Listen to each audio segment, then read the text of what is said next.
नमस्कार शेतकरी मित्रांनो. आज आता आपल्या बागाला खत सोडायचा रुटीन होता. तर ह्याच्यात फॉस्फरिक ॲसिड जे आहे का हे सोडण्याचे गरजेचे आहे. आपण मध्ये नेक्साचं वगैरे दुसरे फॉस्फरिक ॲसिड सोडलेलं आहे, पण ह्या आपल्याकडं थोडक्यात ह्यात सल्फ्युरिक ॲसिडच असतं, पण फॉस्फरिक म्हणून देते ती. ही जी आहे ती आपण शिल्लक होतं ती सोडणार आहे.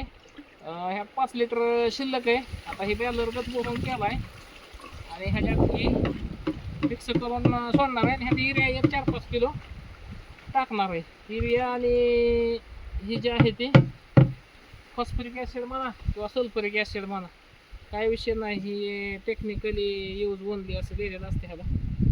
तर ह्याने बी काय होतं माहिती आहे का, मुली वगैरे फ्रेश राहते आणि थोडंसं अपटॅक म्हणजे जी सोडलेली खत आहे ती का ती घेण्यासाठी बागला जी आहे ती ही चांगलं अपटॅक होत आहे. म्हणजे ह्याच्यामुळं मी ह्याचा अंदाज घेतलेला आहे. पहिलं बी ती सोडल्यानंतर जी पहिली खतं सोडलेली ती उचलण्यासाठी ह्या सल्फ्युरिक ॲसिड असेल किंवा त्याच्यात फॉस्फरिक ॲसिड असेल ही माहीत नाही, पण त्याच्यामुळं होतं. ही 1,500 रुपयाला मिळतंय आणि तुम्हाला ओरिजिनल जर फॉस्फरिक घ्यायचं असलं तर 8-8.5 हजाराला ॲग्रिकल्चर यूजचं एवढं 35 लिटरचं ही येतं.